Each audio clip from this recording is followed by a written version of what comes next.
Boethius world, something's happened. If you'll remember from your world history classes, the Roman Empire expanded from the kind of Judean area all the way to England. But at some point in history, it became divided into two empires, related, kind of, but with two major centers, Rome and Constantinople being one major. And when Augustine was bishop, a group of barbarians took over Rome.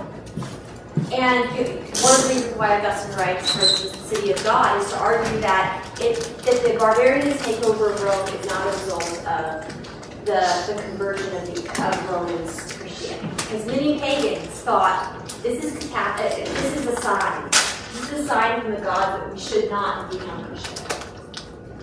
And for a while, things get pushed back. But eventually, what happens is that you have barbarians who are kings of the Western Roman Empire, who theoretically have a relationship, a subservient relationship with the Eastern Roman Emperor. But it's a tense relationship.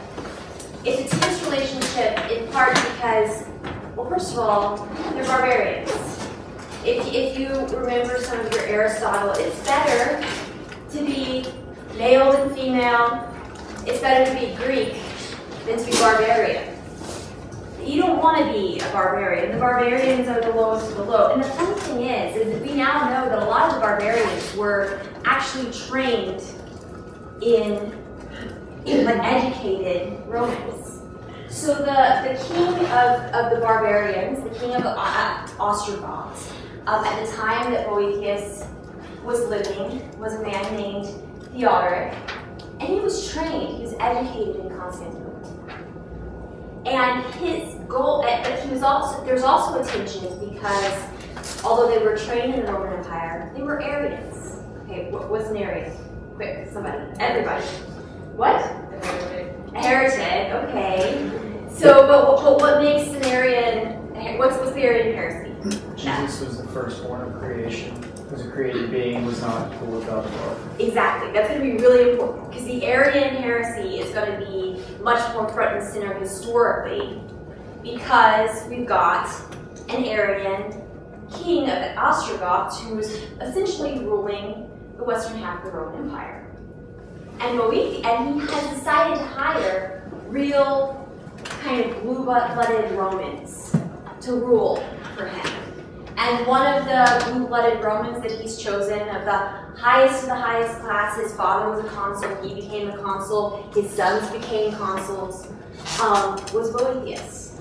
And he was in charge, he was pretty much second in command, he was in charge, and he's also in charge of education because the barbarians don't want to appear barbarian. Once they get to Rome, they like the baths, they like the liberal arts, they just want to have power, right? Like they want to rule, but they want to be civilized rulers, and they take upon themselves this kind of "we are the barbarians" as kind of a rhetorical trope, but they want to be civilized, and so they're going to employ people who can make them have a civilized appearance. And this is going to happen when we get to Anselm later this week, because the Normans, who are essentially Vikings, are going to hire churchmen and monastery men to teach them Latin, to teach them the liberal arts, to teach them how to implement the whole taxation.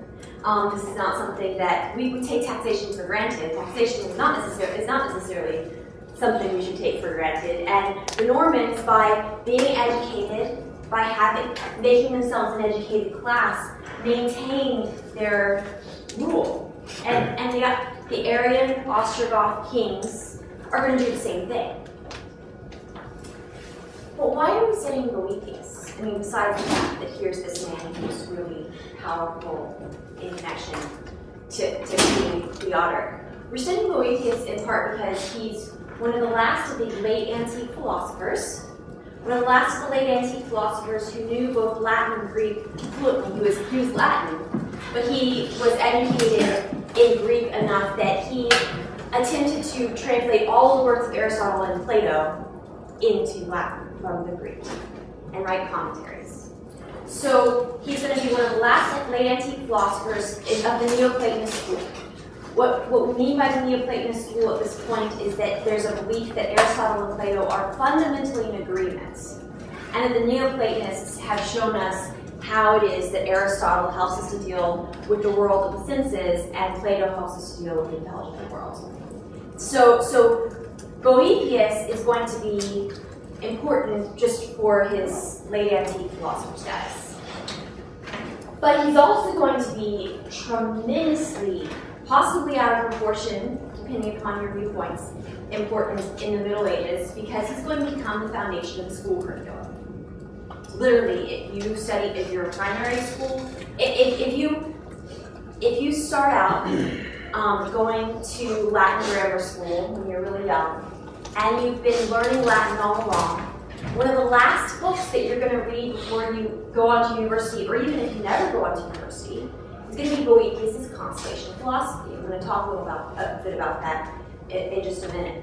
But that's going to be the last work that you can read. But then also, if you go on to university, which is going to happen, or cathedral schools about the same time as the Anselm and universities in the 13th century, you're going to study the trivium, which is grammar, rhetoric, and logic. This is the kind of Roman liberal arts model. But you're going to study a large part of that trivium through the translated works of Aristotle by Boethius, commentated on by Boethius. For the logicians out there, this is significant because Boethius is not just a Neoplatonist, he's a Stoic. And Aristotelians had categorical syllogisms, but Stoics had conditional syllogisms. That's if you remember your intro to logic, categorical syllogisms are things like, all men are mortal, Socrates is a man, therefore Socrates is mortal. A conditional syllogism is something like, if all men are immortal, and Socrates is a man, therefore Socrates is going to be mortal. It's a slightly different way of understanding logic, but basically because Boethius is translating Aristotle, in his commentaries he's giving innovations on logic in his commentary. So the medieval school world is going to have more at their disposal than Aristotelian logic because Boethius is giving it to them. And finally, once you get to the next step of your education, if you want to keep going further, kind of what we would consider to be the masters of your education, you would study the quadrivium, which they consider the mathematical arts. That would be arithmetic or geometry, astronomy, and music. Boethius wrote all these textbooks. And then finally, if you were really highfalutin and really smart, you'd go on to study theology or law. So really, Boethius is going to be at the heart of the educational curriculum for thousands of years. Thousands of years. Well, okay, maybe not thousands of years, but about 1,000 years.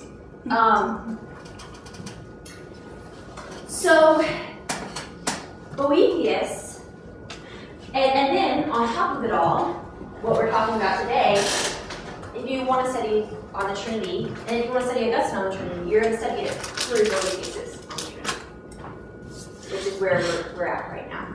And just a little bit of a plug, the Consolation of Philosophy, which I mentioned to you earlier, the book club for the Thomas Jefferson Center for Cortex and Ideas is meeting tomorrow on Tuesday, and they're reading the first bit of the Consolation of Philosophy, which is the email I sent to you.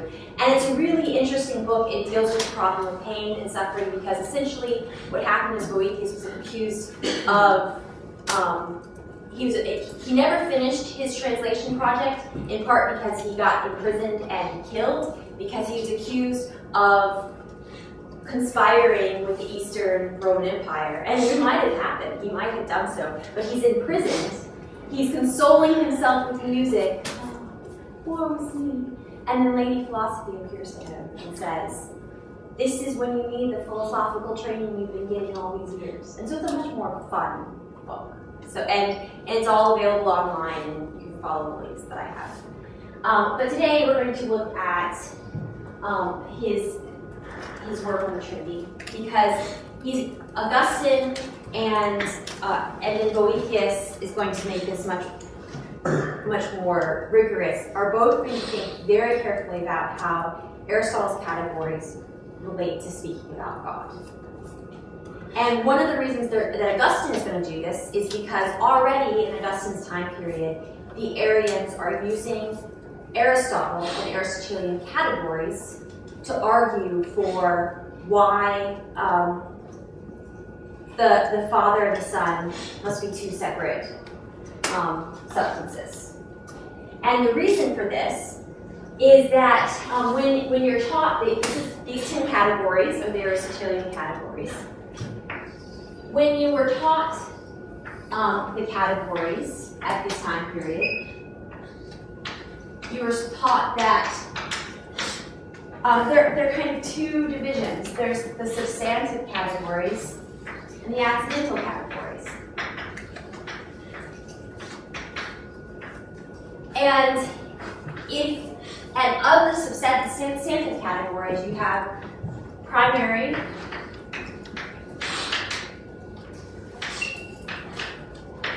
and secondary. Now, who remembers what a primary substance is? Anybody?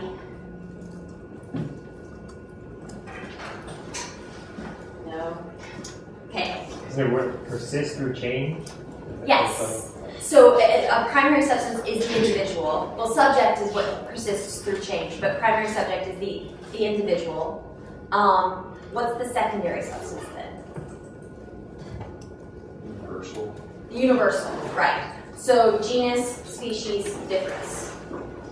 So what is it about God that makes him particularly unique as it comes to individual being? Well, God, his existence, his individuality, and his essence, that is kind of what one might say about him universally, are equal. They're the same. They're identical. When you say God is just, when you say that a human being is just, you mean that a human being participates in the quality of justice. He gets that forward from somewhere. But when you say that God is just, he is justice. He doesn't get his justice from anywhere. He is justice. And so this is actually a common belief that the Arians and the more Orthodox Christians are going to have in common. Which means that that the Arians are going to argue all of these 10 categories when we're speaking about God must be applied substantially. Even though normally when we're talking about a thing, we would say some things apply substantially and some things apply accidentally. All things must apply substantially to God for two reasons. One is that his primary substance is identical with the secondary substance. And the second is that accidents imply change, and God doesn't change. So all of these things are, if we speak about God, because the categories are both, there's an argument, especially in the Middle Ages, about whether these categories relate primarily to what we say of things or what things actually are. But all of these are ways of speaking about something. So, for example, I might say that a father and son are two substances that have a relationship. And father is the accidental quality, that is the quality that requires a change that it implies a certain kind of relationship. Or if a man is sitting down, he is in one position, but if he's standing up, he's in another position. If he's, or condition, if a man is armed or shod with shoes, he would have one condition, but you can take the armor off. You can take the shoes off. And action and passivity both seem to imply certain amounts of change. And so what Augustine is going to do is Augustine is going to come along, and his on the Trinity is going to be significant for a couple. I want to give you two reasons he's significant that have nothing to do with this, but then we'll delve into the first thing. The first thing that he's significant for is he lays out all of the major scriptural passages that seem to imply a Trinity and talks about how we ought to interpret them. First half of the on the Trinity is like this, and it's really, really interesting. The second thing he does is he says, human beings are made in the image of God. Therefore, we can probably find the image of the Trinity within the human being. And he tries several different options, and the option that he comes up with is that human beings have memory, understanding, and will. These are all distinct, but they're all one person. And in this similar sort of way, God is 3 and 1. So that's going to be one major contribution to Trinitarian thought that Augustine's going to have. But the one that I want to focus on today is Augustine argues with the Arians and says, look, yes, God's existence and his essence are identical. And yes, when we talk about certain qualities of God, most of them are going to be substantial, but let's think a little bit more carefully about how we apply each of the individual categories to God. Because relation, Augustine argues, normally implies change and is normally accidental, but we could probably say that since God doesn't change, there could possibly be relations that don't require change. And so his argument is going to be, okay, with normal things, this substance and substantive, saying that something, instead of something substantively or accidentally, is normally, this is a good model. But when we're dealing with a being like God, relation, it's possible to have relation without change. And so, although the Arians are saying, okay, the Father is ungenerated, and the Son is generated. Since these two do not have the same essential qualities, they're two different substances. But Augustine's going to say, no, their substance is exactly identical, but the ungenerated generated relationship, the begotten, the father and son relationship, has never not been the case. There's no change here. And therefore there need be no substantial change here. So when it comes to the relationship between the Father and the Son, we can say that this is, although this relationship doesn't apply to their substance, because they're both the same substance, it doesn't imply any change. And then he goes on to talk about the ways in which each of these individual categories can be said of God in a qualified way. For example, he puts aside quality and quantity as unique examples because quality, when we're talking about God, say for instance he's just, he is his justice. So quality and quantity is a substantial attribute of God, yes. Quantity, when we're talking about God, we might say that God is maximally or in the highest degree any given attribute. And so that's the kind of quantity we might talk about with God. He is infinite. When we're talking about creatures, you might say, this man is 6 foot tall. That's a quantity that you can apply to a man. When you're applying such an idea to God, you say, he's infinite. And he doesn't, since he's not spatial, we don't talk about his height. We say he's infinite in all of his qualities. And this is going to be important when you get to Anselm, because Anselm's going to be arguing the same thing. what happens when, at the beginning of the monologion, pay attention, because what he's going to say is God's existence is equal to his essence, and that his nature is going to be equivalent to his being, and that whenever we talk about quantities of God, we're saying that God is highest. And so Anselm's going to say, we're going to be saying that he's best or highest or maximal, both comparatively and absolutely. Which means that God is not only the most just, but he's just in a way that is not comparable to anything else.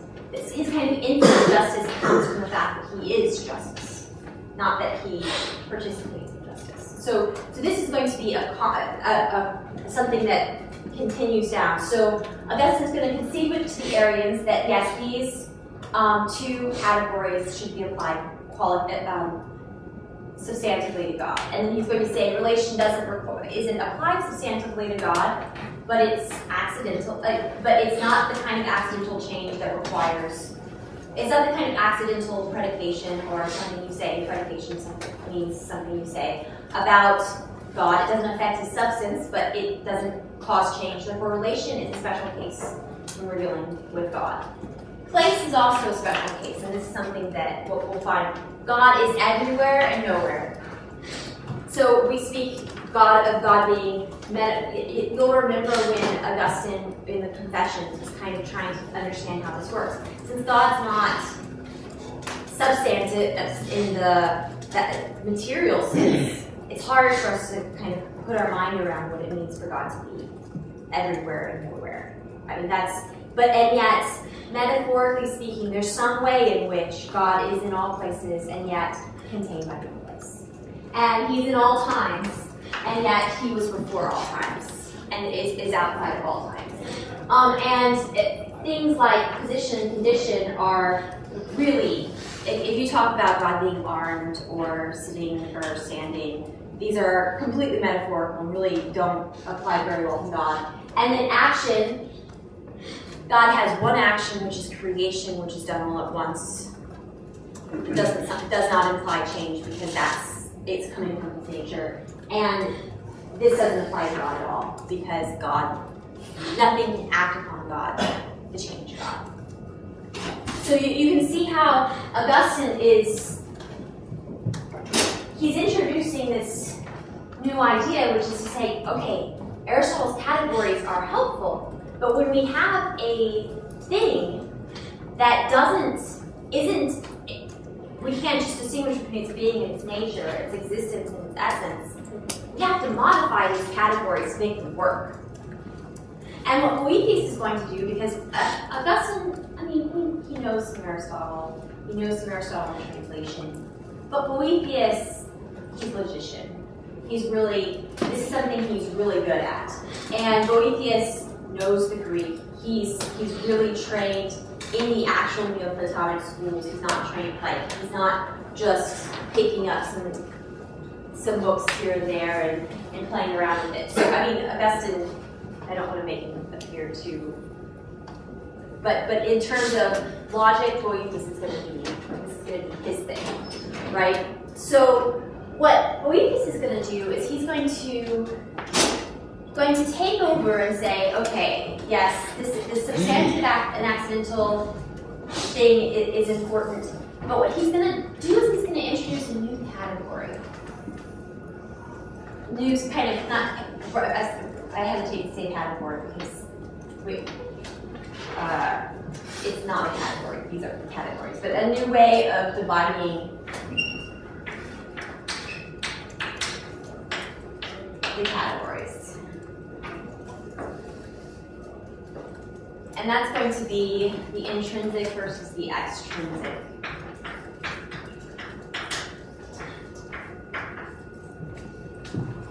Categories. And depending upon your translation, this can be harder to find or easier to find than others. What he essentially is, what intrinsic means is that there are certain ways of speaking about something that have to do with the thing itself. And there are certain ways about speaking about something that have to do with how that thing interacts with other things. And so he's going to say, you see how this division takes over Augustine's observation that quality and quantity are uniquely substantive when applied to God, because it makes it formal. It says, yes, these are all applied substantively. The reason why they can all be applied substantively to God is because they all speak about who God is in himself. And in a way, when we talk, and it's consistent with, and this isn't just a modification of how the categories apply to God, but it's actually an observation about how the categories apply to anything. Because when we talk about quality or quantity or substance, particularly secondary substance, we're talking about how a thing is in itself. And when we're talking about these things, the reason why these things are changeable is because they require a certain kind of interaction of the thing or a position of the thing with something outside of itself, generally speaking. So what Boethius is going to do is he's going to say, God is, he's going to give a name, because he's particularly Platonist, to this kind of existence versus existence equals essence phenomenon of God. And he's going to say that God is pure form. He's super substantial. He's pure form, super substantial, which means that if we want to be actually precise about things, he doesn't. Most things that you, and he gives the example of the statue. Most things are form matter composites. You have a statue. It's in the form of Caesar Augustus. It's made out of marble. It has a form, it has a matter, it's a form matter composite. We're dealing with God, there's no matter. There's just form. Form doesn't change. Matter is a prerequisite. This is one of the reasons why God doesn't change. Besides the fact that change is an imperfection and God is perfect. So he's going to formalize this kind of distinction. And then he's going to say, he's going to talk also in a similar way to what Augustine does, is he's going to say, okay, how do these things relate to God? And he's going to be very, very careful. And he's going to skip relation initially in on the Trinity. He's going to skip it and deal with it last, because it's the most difficult thing to deal with. And he's going to say, how does God relate to all places, times, positions, conditions, actions, festivity? And actually, because you're reading Anselm, I think Wednesday, I want to point out to you that if you read the Monologion, you should read the Monologion, it's really important. And I think it's actually, if you've read the Proslogion before and you're like, this doesn't, and the whole ontological argument for the existence of God, I think the Monologion is more philosophically, it's more philosophically grounded. He's going to start off by saying that God's nature and his being are the same, and then he's going to list the qualities of God, just like Augustine at the beginning of the Confessions lists the qualities of God. And he's going to deal with this all in order. Now that you know the order, you can see it in the Monologion, because he'll say God is truth. But he's not just truth. He's quantity, he is highest truth. He's summa natura, his highest truth. Therefore, he's eternal, but he's highest eternity. He's highest justice. He's highest goodness.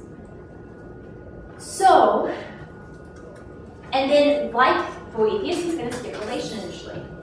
And he's going to go and talk about place. And he's going to say, God is everywhere, and God is nowhere. God is in all times, but he's not contained by any time. He's going to say that God is, that he's not going to the position and condition can apply only metaphorically to God, and that his action is creation, but there's nothing that changes him. And then he's going to deal with relation. So this is a form that, even though it seems like a lot to remember, this is, if you know these categories, you will see this form as a structure in text you read in the Middle Ages throughout. And so this is going to, and a large part of this is going to be Boethius' arguments. So let me make sure that. Let's see if there's something else. Okay. So the reason Boethius is going to say that relation is a special case, and I'm going to read this out to you because I want to be very precise, is because basically there's both number and unity in the Godhead. There is number because relation entails there being one or more things related. This is how there's number in the Godhead. But there is unity also because the terms of relation do not differ with regard to anything that can be predicated intrinsically. And so, therefore, the relationship between the divine persons is like that of saying to say. So let me say that again. There is number in the Godhead because relation entails there being one or more things related. But there is unity also because the terms of relation do not differ with regard to anything that can be predicated intrinsically. And therefore, the relationship between the divine persons is like the same to the same. What does this mean? When we're talking about relation, we're talking about an extrinsic relationship because it deals with two different things. But this relationship does not change anything that has to do with God's being an individual, therefore being a primary substance that is identical to his essence, therefore being a secondary substance. It does not change the fact that the relationship between the Father and the Son does not change that God is just or that God is highest justice. It's a relationship, it's a special kind of relationship between it because it's a relationship that doesn't imply any change, that is extrinsic on the one hand, and yet relates that which is, but does not change what is God is intrinsically. And so it's a very technical argument, as you can see. It's basically pushing us to do what Augustine was moving towards even in the Confession, which is to say that the ways we have a tendency to speak about things, the way we tend to think about things logically, if you follow them through, if you understand the logical way of speaking about them, have to be modified when we're speaking about the Godhead. And it's difficult for us to grasp them because there's no metaphor that we can use because there's nothing for us to relate. There's no other thing to which this applies. This is going to be an important concept when we deal with Anselm and Lugion, because one of the Galileo and Proslogion, one of Galileo's objections is, well, just because I imagine the best of all things, if I imagine the best island, that doesn't mean that that island exists. And Anselm's reply is going to be that no, this kind of argument only works with one kind of thing, and that would be the kind of thing whereby in which the existence is equal to the essence. It only applies there. So you go to the girls' bathroom on the second floor and say, just because I imagine something doesn't mean it exists. I mean, half of the class can't do that, but if you do, you can. Nobody should write that, but you can say, only applies to one kind of thing, that for which the being equals the essence. I'm not going to write it down, but I'm just going to say this is how you belong to that. That's what this is about. And so, that's what Boethius does in applying logic to the Trinity. And it's going to affect how people think about not just Trinity, but how people, particularly Anselm, thinks about the nature of God in and of himself. So that's a lot to handle. Do people have any questions or thoughts or comments? Go ahead. Could you say something about the Godhead? Why you sometimes talk about God and sometimes the Godhead? Yeah. Thank you. I typically, as a general rule, I will use Godhead to describe God in his intrinsic being.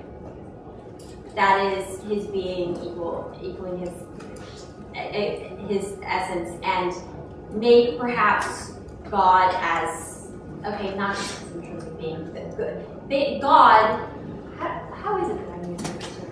That's a good question. Godhead is a term that implies a certain kind of unified rulership, and therefore the Godhead is a technical term that implies that God is of a certain kind of being or supersubstantial being and a Trinity at the same time, and that is God. Good question. Go ahead.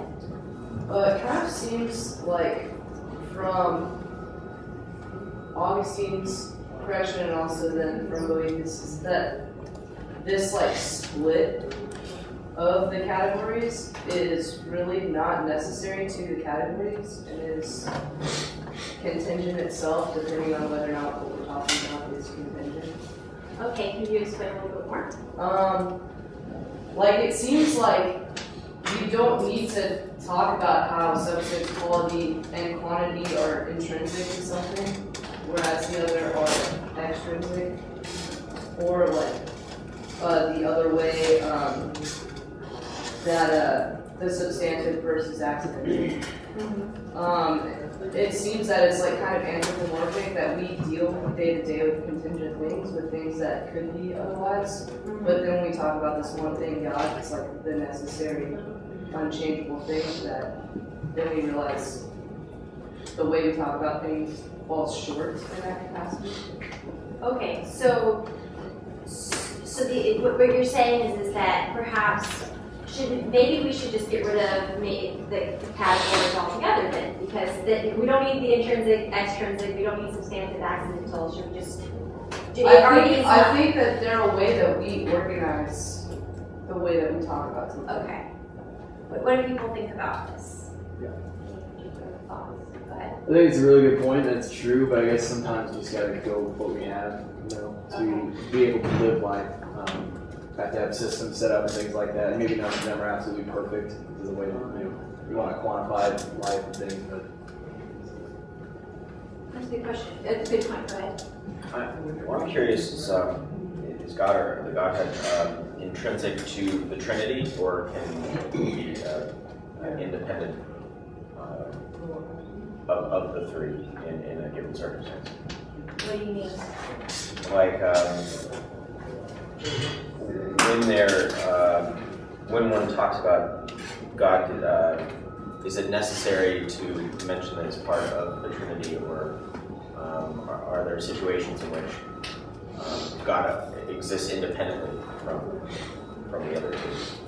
Okay, this is a good question. I want to finish this particular discussion here because I think, and then we'll go to that question. I think your point about ways of speaking what's practical versus what's actually existent is a good thing to keep in mind, especially when we're dealing with logic. And because the categories are a system that are designed to help us write logically, think consistently, and it's a system that is based upon certain kind of assumptions that we have form, matter, and composites. And in some ways, what you're describing here is what happens, say for instance, with non-Euclidean geometry. Right? With non-Euclidean Euclidean geometry, makes sense. It's a system that is helpful. You still learn Euclidean geometry in your classrooms. It's helpful. But non-Euclidean geometry seeks to ask, okay, if we don't accept all of these assumptions, how does that affect what kinds of things we derive? And so it's important to recognize that our systems have purposes. And I think that's what you're pointing out, and that when we deal with a thing that is outside of the purpose of the system, we either have to modify the system, or sometimes just the process of modification makes us realize how much the system is adapted to format or compliance. But the reason why maybe it's helpful for us to think this way, even though you guys aren't taught quite to think this way in school, you still think in terms of genus and species, and you still think in terms of, I mean, when you, who, what, when, where, why, right? Like you learn these things in rhetoric, in English classes because they're helpful. They're a helpful way of thinking about the vast majority of things you're going to encounter in your life. However, when you start rigorously applying them to things that they were not designed to handle, you either have to modify or they're going to fall short. Okay, and then the second question was, can we deal with, can we make a distinction between God as substance and God as Trinity? Is that the question that you have? More or less. Okay, and does anyone have a thought or a response to an idea? I think to some degree, like in a way, it's related to what we were just talking about. Like, I think Godhead is a way that we can assert something about God, like more of a straightforward kind of, or it's a stronger way to assert implications that are embodied by the term God. Like, when we're using God in this context, we understand it to be, to some degree, the Trinitarian God, but to say Godhead, like, specifically nails down those implications that are carried by the term. Okay, I like that. Well, anybody want to add something to that? Any further observation? Can we distinguish the things? What we might distinguish, I think what we might say is that Christians, and there's a difference between having, even with Christians, there's a difference between having a philosopher's hat on and having the Christian hat on, or whatever, and thinking about what could be the basis for our conversation. We talked about the God of the philosophers. And the God of the philosophers is, in many respects, thinking about what it means for God to be of the highest nature.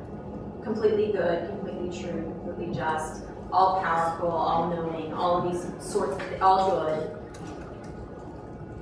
What the Christians would contain, and so from that, in that way we can distinguish that from the Christians who say, if you follow these things to their logical conclusion, you end up with a Trinity. And in fact, when we get to Richard St. Victor, he's going to say, if you want an all-loving God, you have to have a Trinitarian God, bottom line. But when we're talking, but if Christians are talking in an environment, and a lot of these people were, where they're trying to find a common ground with other philosophers, you might argue about what it means to be all good or all powerful or all knowing. Whereas the Christian would think that the Trinity logically follows from that, and the people they're talking to might not. In terms of Christian orthodoxy versus heresy, traditionally when a philosopher has said there's a God who is beyond the Trinity, like underlying the Trinity, and it is kind of the more fundamental, I'm going to use the German word Grund, because Eckhart is the one who's famous for this. There's a Grund, there's a ground of the Godhead, and the Trinity is just a lesser part of who God is.